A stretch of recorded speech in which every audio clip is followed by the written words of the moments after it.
Welcome to the Equine Vet Connect podcast. I'm your host, Dan Carter. I'm a veterinarian and a farrier. The goal of this podcast is to educate horse people, break things down, bust myths, and keep it real. Speaking of breaking things down, here's my legal disclaimer to keep my attorney and insurance company happy. While I am a vet, I may not be your vet. Contact them before trying anything you hear on this podcast. Remember, just because you watched it on YouTube or heard it on a podcast does not mean you can do it. Please use common sense. Welcome back to the Equine Vet Connect podcast. Dan Carter here at Countryside Equine Hospital. We got another great episode today. We brought in a couple guests today. Probably something that most people don't think about. We actually have the Cobb County Mounted Patrol with us today, so thanks for being here. We've got Lieutenant Colonel Tim Brown, who is over Special Operations, and we have Abigail Jordan, who is the stable master at Mounted Patrol. So thanks for being here, guys. Yes, sir. Thanks for having us. So a lot of people, when you look around, I mean, we take care of two Mounted Patrol units. We take care of Cobb County, and we also take care of Atlanta. But a lot of people don't know that Mounted Patrol units are out there. So let's talk a little bit about, one, I'd love to find out what's your career been like? How did you end up in charge of the Mounted Patrol? Well, I did about 35 years with the Atlanta Police Department. I worked Special Operations for 2.5 years as the assistant commander, and did a task force as well as worked patrol in different areas. And then I retired as a captain out of Zone 1 precinct off Donald Lee Hollowell. Okay. And then from there you moved over to Cobb County? Came over to Cobb County and worked the Special Operations Division. Okay. So Mounted Patrol is under Special Operations when you kind of look at the hierarchy or the org chart, correct? Mm-hmm. So what made y'all decide, like, hey, let's get a Mounted Patrol unit? I think there's a lot of factors. Mounted Patrol serves as a great tool for a sheriff's office as well as a police department. There's a lot of pros to having a mounted unit, with crowd management and different things like that. They do patrols, community engagement, and if we have to respond to any civil disturbances, they serve a great job there. I've always said if you look at animals, I'm not sure any animal has changed the face of the world like the horse has. If you go back in time, the horse has been present for most of history, and even today, in the day of technology, the day of motor vehicles, helicopters, we're still relying on horses to help us do our jobs. Yes. So it's pretty incredible what I guess that's what I've always loved about horses is they've truly changed and been involved in every facet. What are the primary responsibilities? I know we talked a little bit about crowd control, and we've talked. You briefly mentioned community involvement. Let's talk a little bit about community involvement. What all the Mounted Patrol does to be out and about with the community. They do a lot of patrols within the community, especially within our parks and different areas. They get into places that, of course, you can't put a patrol car into. They go onto trails. They look for, missing people sometimes in places that a car can't get to. So, and they serve as, when a deputy's on the horse, they can see a lot more than they can from a higher elevated position than someone just walking around. So they do a lot of community stuff with the different schools, different festivals. They're around a lot. And horses in general bring a common effect for people. They're not something that's going to agitate people. People want to come up, they want to pet the horses, and it calms them down. It gets them to meet the deputies and kind of engage with the deputies and say, hey, the deputies are real, they're not just always out here doing stuff that we don't feel like, we're scared of them. We don't have to be scared of them. They're riding a horse, they're talking to us. So I think it's a great tool for the communities. And their communities are always curious, like, why is the horse out here, this and that. But when they come up, that gives them something the deputies can actually talk to them about. And I think it works very good for community relations. So how long has Cobb County had a Mounted Patrol? How long have y'all been operating? Well, it's been about 3 years. It's a little over 3 years. It started in February of 2023. February 2023? Yes, sir. And that's when y'all first launched, had the horses, y'all were out? After getting everything together, that's when it actually came out that we started the unit. So it probably took some time to get prepared for that. I would imagine there's a lot of planning that had to go into getting the unit up and going. So, Yeah. how long what kind of led to y'all's decision to let's get a mounted patrol, that we need this in the county? This is great for involvement. What kind of led into that decision? Well, I think mounted patrol in general is good for police and sheriff's office, everything. It's a community. It's always good for the community, as well as it serves great purposes for the sheriff's office. Crowd management, patrols, festivals, or, one horse with a rider, especially in a CDU, which is civil disturbance, can serve as 20 officers, just Wow. one horse. So it's a big thing. So instead of putting 20 of your people out there, you've got a horse out there. And do you find, like, with having the horses in place, like from a crowd control standpoint, do you find it, like, I guess, where do you see the benefits? Like, you got the 20 officers, but do you feel like it settles crowds down faster, or what's the Most the draw? definitely. I think there's a common effect with the horses when people see the horses, and of course, as big as the horses are, they're gonna move back for the horses as well, and it doesn't take as many deputies or as many officers to be out on the scene when they see a horse. So it's a common effect, I think, and it doesn't in no way escalate the situation of if someone comes up and is talking with a horse, it's not the same as being in an officer's face or whatever. And they're, in general, not going to be right up on a horse. So they're going to move back. So it kind of sounds like they serve a real similar purpose as we were talking about with the community involvement, having that calming effect and really helping bridge that gap between Yes. officers and the public. Most definitely. So, what all kind of events do y'all do? Like, where's your, like, do you have things you do every week, or because, like, we're filming this during the time when FIFA is going on in Atlanta, and y'all had a huge presence up at the World Cup. So, what other things does the unit go? And touched on that. We have, and I kind of go into this, kind of go off script a little here with this, is we have trained with the Atlanta Police Department since November of 2025. Oh, And wow. it's been a weekly thing in 2026. We've done either at our area or the Atlanta Police Department. So that we introduced our horses into the areas, the suburban areas, and all, downtown. That way, when they did come in for FIFA, they're already used to it. They're kind of desensitized to, all the traffic, the roads, how close everything is.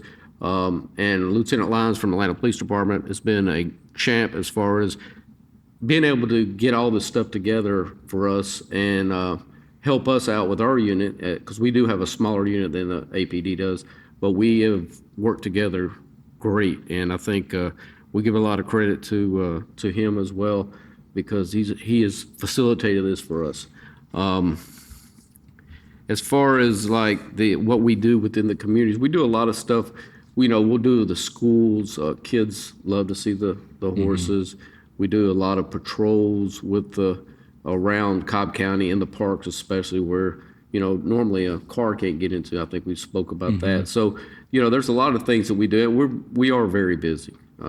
There's events going on, a lot, weekly events that we attend. So what's a day in the life of a mounted patrol? Well, let's start here. To become a mounted patrol officer, what does that entail? Like, how do you go about choosing these officers? Do the officers volunteer for this? Is there a selection process? The way we do it is usually they have a strong job performance, a demonstrated horsemanship, aptitude, specialized riding evaluations. We like to take people that have some experience with horses, but that does not disqualify you just because you don't. Sometimes it's better with no experience to be able to bring them and have them do it the right way. They do a lot of training, education. So there's a lot of things that go into choosing the right person for the unit. Yeah, having spent time with your officers, I tell you, it's a great group of people. I mean, they are truly passionate about what they do. And it reminds me a lot of some of the work that I've seen with like the canine handlers. I mean, this is their partner, just Yes. like another officer would be. I mean, it's a really cool thing to see the relationship between them. And that's kind of where you come in a little bit too there, Abigail, is you're responsible for taking care of these horses. And are you also the one that teaches the officers to ride and Yes, perform their job? Yeah, that is part of my role. So I get to work with them on training. So let's talk a little bit about that. What goes into, when you're training I guess start off, like, how do you select a police horse? Like, this has got to be a selection process. Yeah, it is. I didn't personally select each of our horses, but I did have a chance to go meet them and try them out beforehand.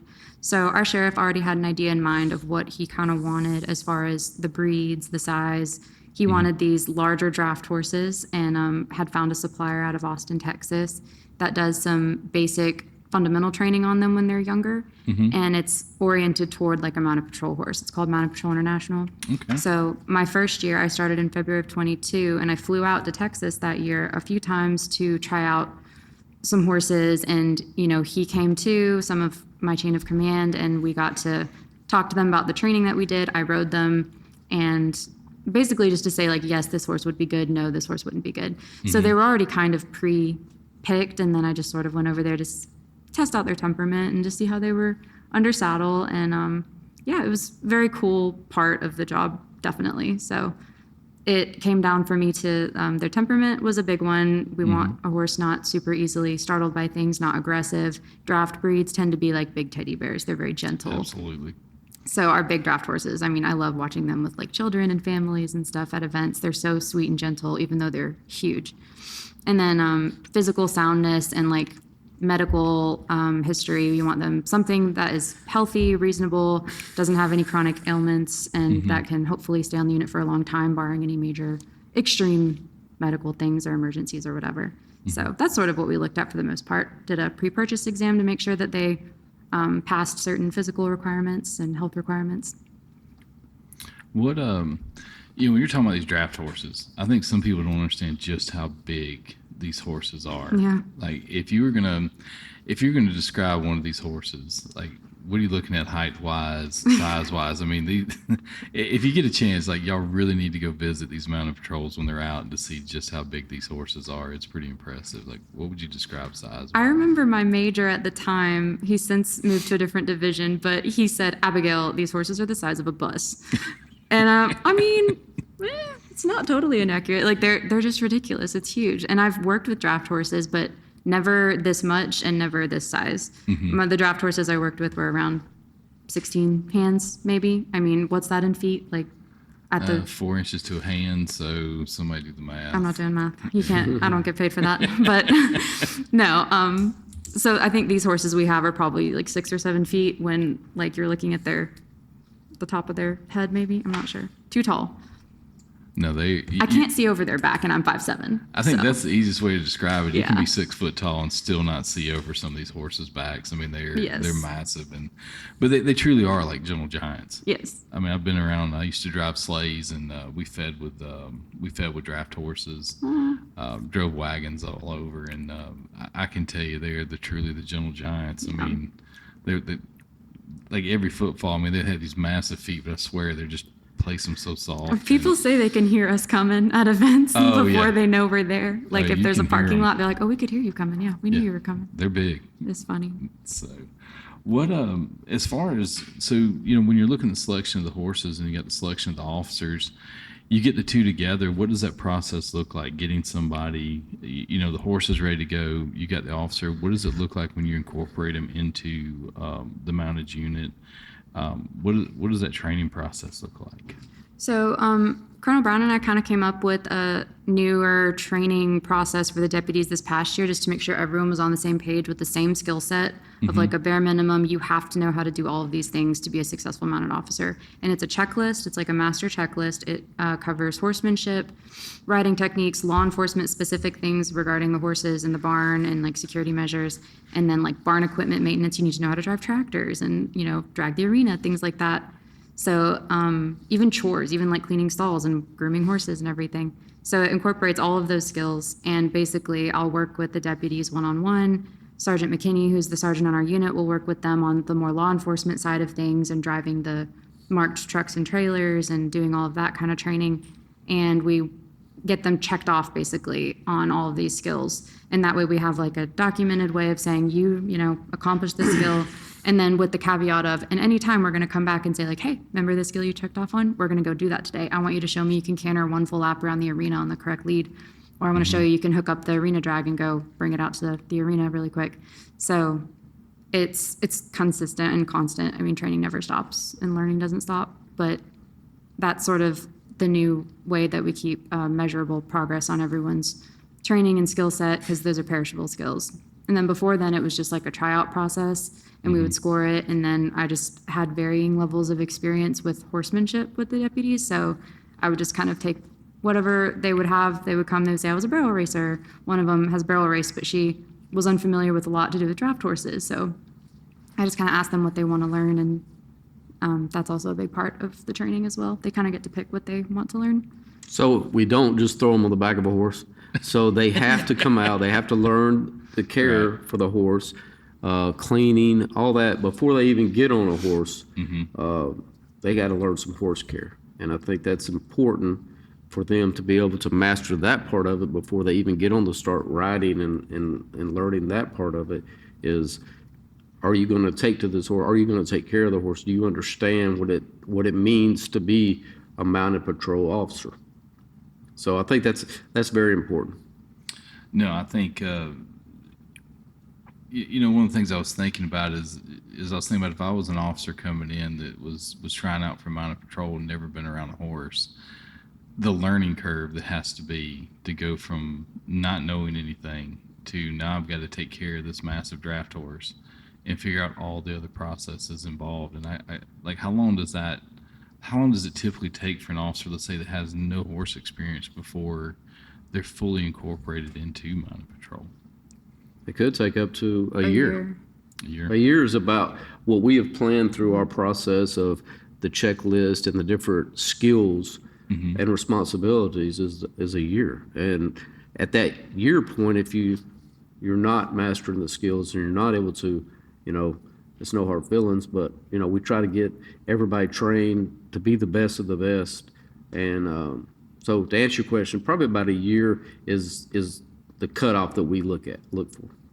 Some people finish the list faster. People that are more athletically inclined, or how would you describe someone that has more horse sense? Some people just have more horse sense and more understanding of how to be around horses, and some people really need every little detail laid out. So different speeds of learning for people, but yeah, a maximum of a year for all those skills. Sometimes when people don't have any experience, though, you're not breaking any bad habits.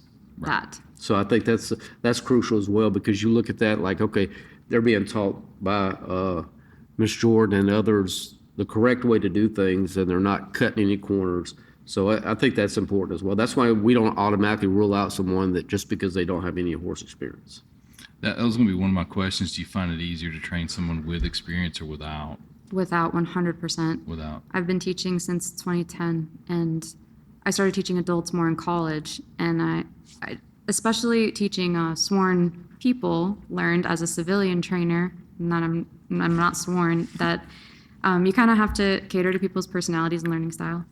And it's so much easier to build up a rider than to break bad habits, take those habits and break them down and then build those back up.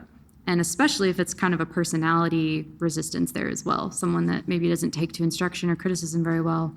And learning as an adult is just much harder in your brain than when you learn as a child.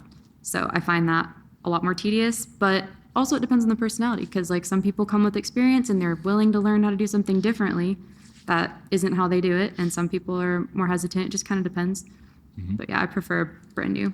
Brand new. Yeah, fresh out the box. So how about from the horse standpoint, as far as how long, when a horse gets to your program, from what you described, they've had some training, but you've got to get them ready to go on these patrols, and there's a lot that has to go into that. How long does it take to get a horse incorporated into your program? Now it takes longer. When I first started, it was just me and some horses, and all I was doing was training all day. And then we started adding personnel one at a time here and there. And I was still doing majority, like working with horses and training every day. But now, also training the deputies, and then just the logistics of the barn, and then some administrative stuff with our feed deliveries and purchasing and stuff like that. Any type of scheduling. My time's more limited. So if we were to bring in a new horse now, I would say maybe 3 months to make it like ready to go for most things. And that would include groundwork. That would include making sure they're okay with trailering, bathing, tying, under saddle stuff, trail stuff, sensory training, and then also being okay with other riders, because our horses do need to be okay with having different riders, and some horses are not okay with that. So the question I've got to ask now: which one's easier to train, the riders or the horses? Probably the horses, but I get more personal enjoyment from teaching the riders and watching people have those aha moments, Right. and learn something. And then you see the true joy they have in their job, and that's why I like my job, because sometimes people will just have these moments of like, oh my gosh, I love what I'm doing, and I'm like, yes, I helped you get there, and I'm so happy I got to be part of this, but also you drive me crazy. No, it's just honestly more like siblings and stuff in the arena, but everyone's so receptive. It's hard as an adult to do what your brain is telling you to do. Your body doesn't always listen. And that's the challenge. It's not that people are mean and difficult. It's just that they literally don't know how to make their body do what I'm asking them to do, because learning as an older adult is just harder. So I have to like physically like move their leg or change something. I could see that talking to trainers over the years, when they're teaching kids, they said it's so easy to get the kids to do because they have no fear. And then 2, they have no knowledge. Yeah. So they can just kind of pour it in, and these kids just move right along. Yeah. It's when you become an adult, I think that's with any new thing you're trying to learn. It's just the anxiety is a big factor for sure. And these horses are so tall. Yeah. And when you fall when you're 30 versus when I was 16 is different. Okay, it's a lot different. Don't turn 40 then. The ground gets really hard. Not looking forward to that. So that's a factor as well for sure.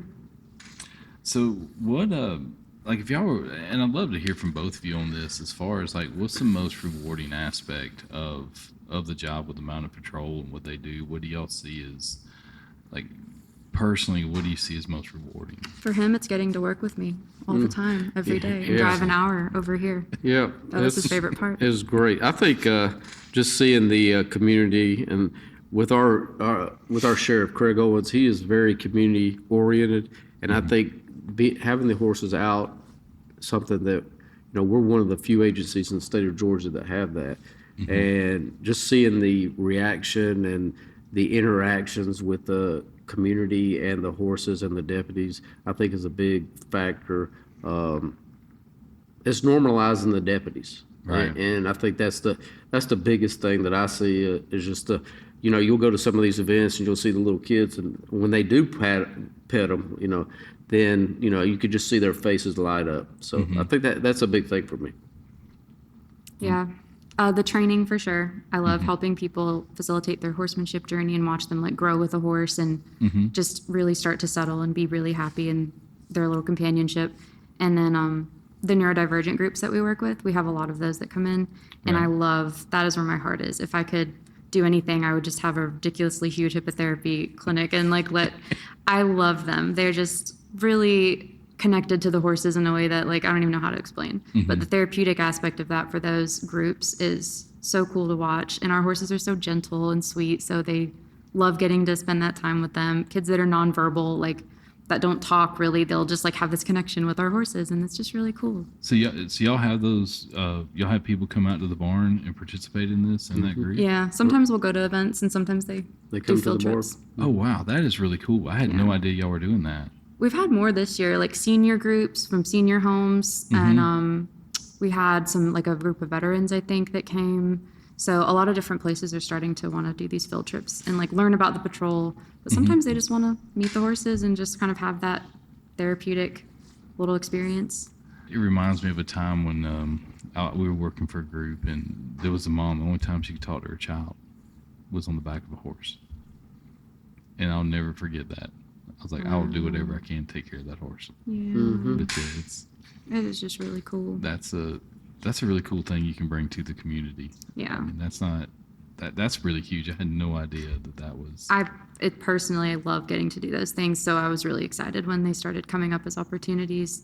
You can submit an event request form to tour our stables or to have us at an event, and so I got really excited when I started seeing those groups. That is really awesome. Yeah, that's my favorite part. And that is a regular basis we have. Yeah.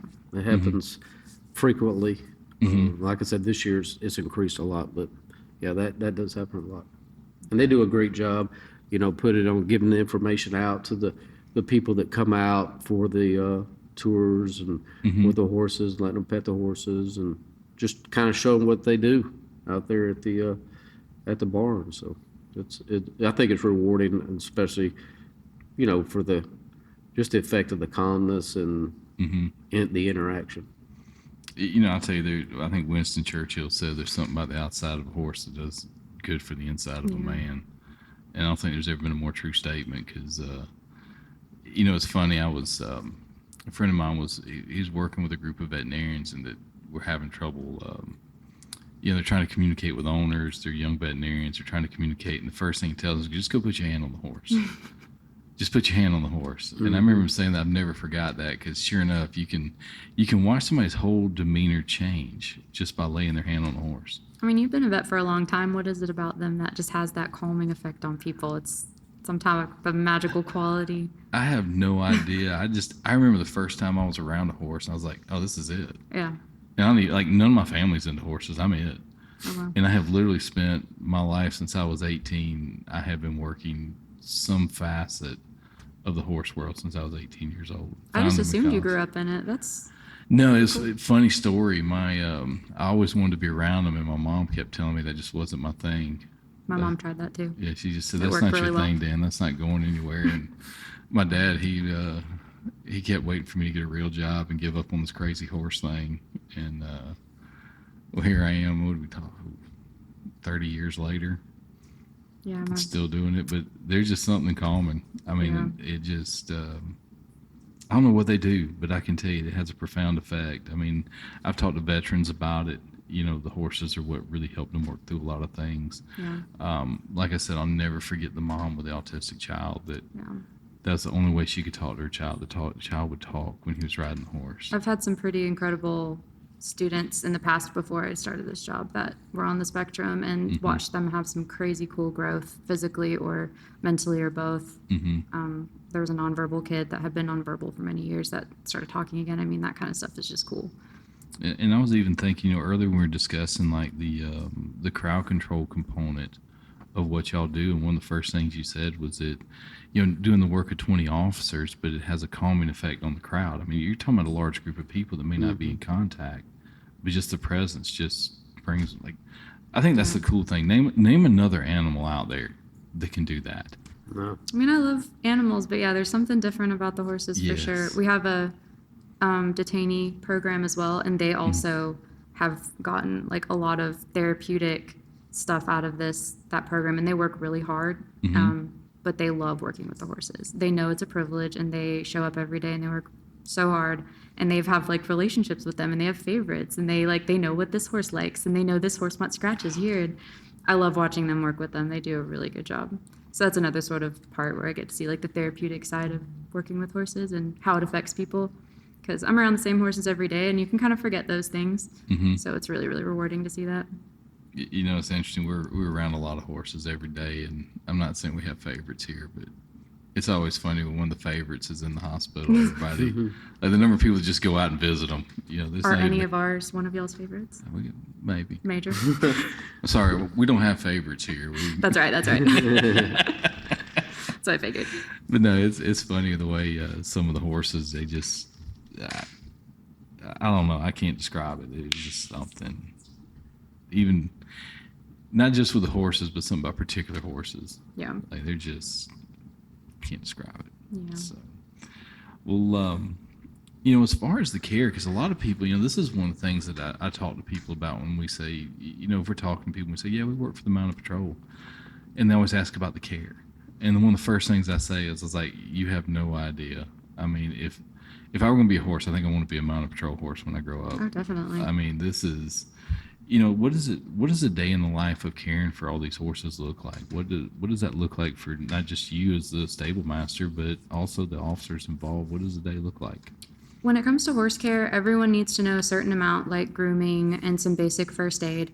But as far as anything beyond that, I kind of leave it up to the individual what they want to learn, because there's just so much to know and only so much time in the day. So if they want to learn how to take very specific vital signs or do specific leg wraps and bandaging, I'll show them. But the daily care really is going to be their feeding, and their nutrition is huge. We consult with you guys, we consult with our farrier and a nutritionist, because I didn't know much about draft horses and their breeding and what they need. So I wanted all of those opinions, and the sheriff did too, when we first started, like with their nutritional regimen. Here's the work they'll be doing. Here's the health problems they're going to be prone to in this breed, which is going to be hoof and leg issues because they're just so big. And then what else would they need just daily to be able to function, build muscle, and then do their jobs well, maintain weight, coats look good. So the nutrition is huge. Yes. There's supplements and a lot of hoof stuff. I'm always going to him talking about horse feet. I'm a big fan of horse feed. Yeah, I've heard. Yeah. So, yeah, our farrier is huge. I think you might know our farrier. Yeah, Chip. Shout out to Chip Crumbly. Yeah, I'll give Chip a shout out there. Yeah. But a lot of that is kind of what I really focus on. Their hoof care, their nutrition, access to forage and like good quality forage, hay and stuff. And then their turnout schedule is very important to me. I don't want them stalled all the time. Right. All kinds of studies about overstalled horses and behavioral and physical issues over time. And these are already large horses that are going to be prone to specific issues. So outside as much as possible. If they're not working or training, unless the weather is horrific, they're outside in their pasture. And just being horses, that's important. Even though they're horses with a job, I want them to get that time to play or to rest or whatever they want to do out there. And then the training, so usually in the morning, like feeding is what we'll do. Then we get ready for the day. They'll go to a zone patrol a lot of the times, or if we're getting ready for an event. And then some horses we'll do training with. If their deputies are deploying to a zone patrol, I'll stay back and maybe do some training with them. Or if I have deputies that can stay, I'll do some instructing. And then feeding in the afternoon. But other intermittent caring things like baths and you guys coming out to our facility doing their wellness exams. Keeping up with all of that is a process. So there's a lot that goes into it. I do enjoy it though. But they are taken care of like family. Yes. So people realize that they're treated sometimes better than actually human beings because we monitor them on a daily basis, make sure they have what they want.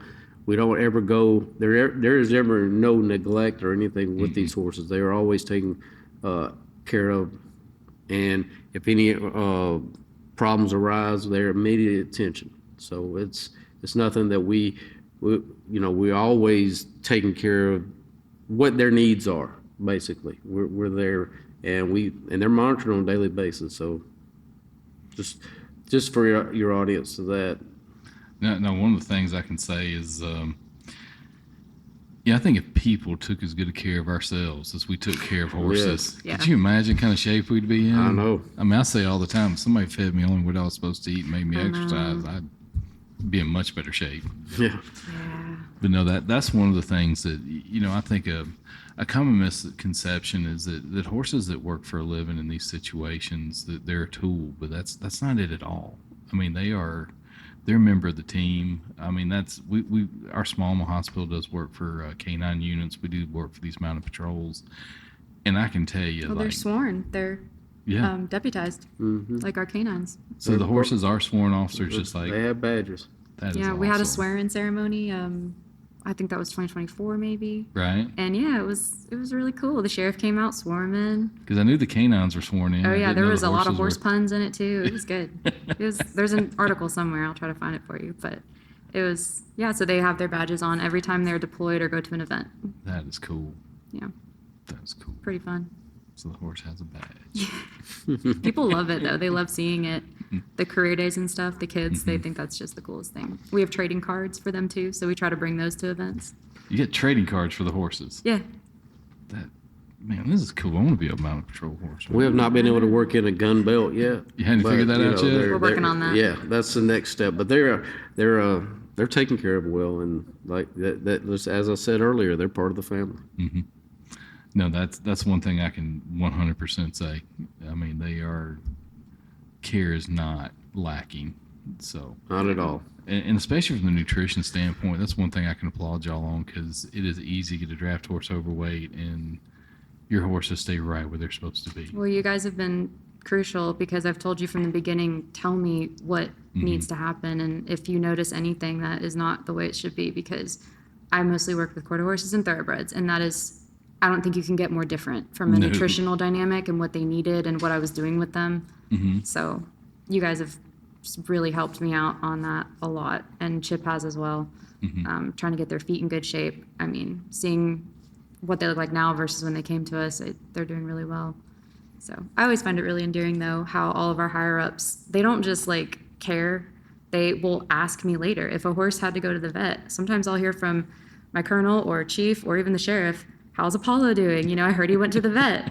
And that's crazy to me. Like, who actually takes the time out of their day to think about something? So, because when you think about mounted, which is under special ops, which is under the sheriff's office, which has like a whole jail, like he's got other things to think about, but he'll still take the time to make a point to say, how's Apollo doing? And I just think that's really cool. Like, they do care about these horses, and that makes my job a lot easier too. So one of the questions I've been wondering is, you don't typically see horses in urban environments, but yet, like I said, being attached to y'all down at FIFA and seeing these horses operate in the middle of downtown Atlanta, I mean, they don't seem like they mind at all. Do they adapt pretty well? Do y'all have issues with them and all the crowds, the sights, the sounds? I mean, I get nervous. Like, I get a lot of people around and I'm hunting someplace else to be, but. Yeah. Well, I think that goes back to the training that we started. And we started early on because we knew that they would be in those situations. There's a lot of desensitizing that went on training-wise with the Atlanta Police Mounted Unit. We took it a step at a time. They started out in a neighborhood. They started out actually at the barn because they're in a different environment. So it was baby steps all the way, and got them up downtown Atlanta, Peachtree Street. So they were, once we got to that, we felt confident that if they can handle going down there, so we did the stadium many times down there, Mercedes-Benz, that whole area.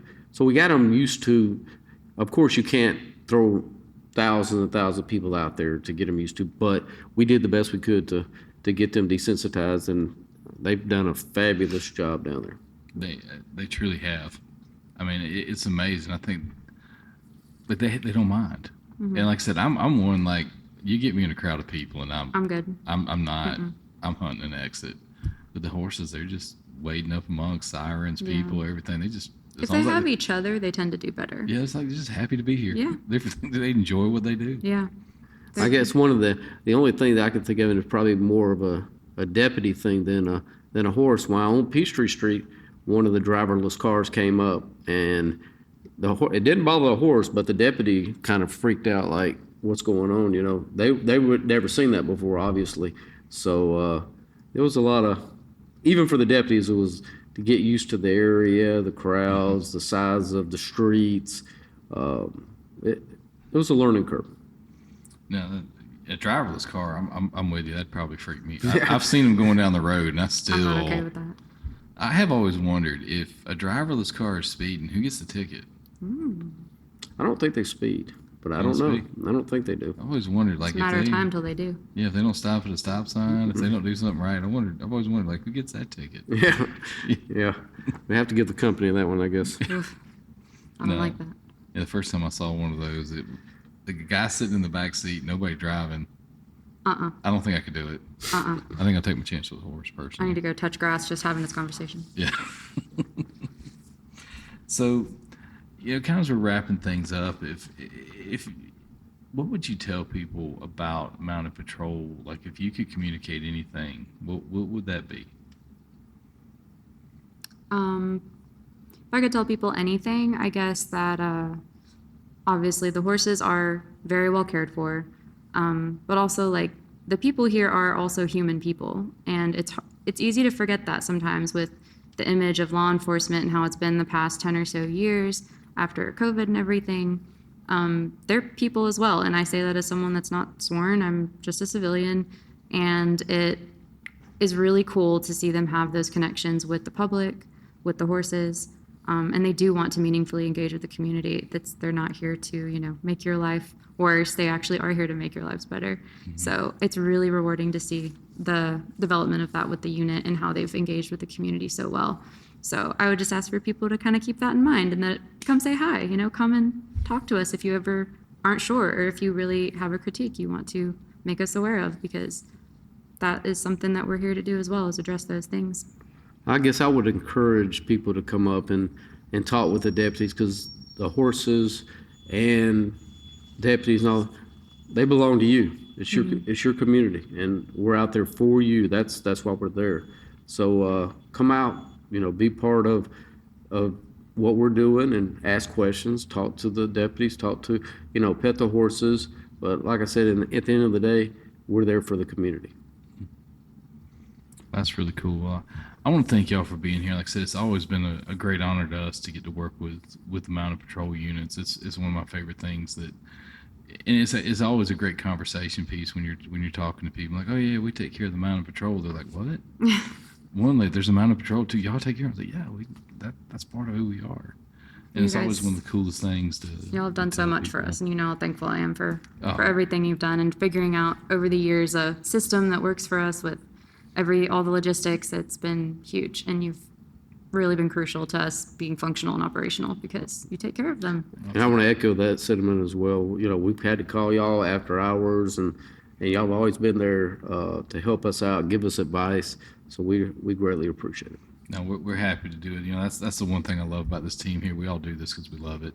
Yeah, and it shows. I joke all the time. Most of us here just don't want a real job. Just keep doing this. We like this. Still proving to your parents that you're gonna stick with those horses. I know they keep waiting for me to get a real job. I was like, I'm good. I like this one. This one's fun. Maybe when you grow up. But it's not really a job. If you're having fun, it's not a job. That's what I tell people all the time. When they ask somebody an equine vet, I was like, it beats having a real job. I said, this job's too fun to be a real job.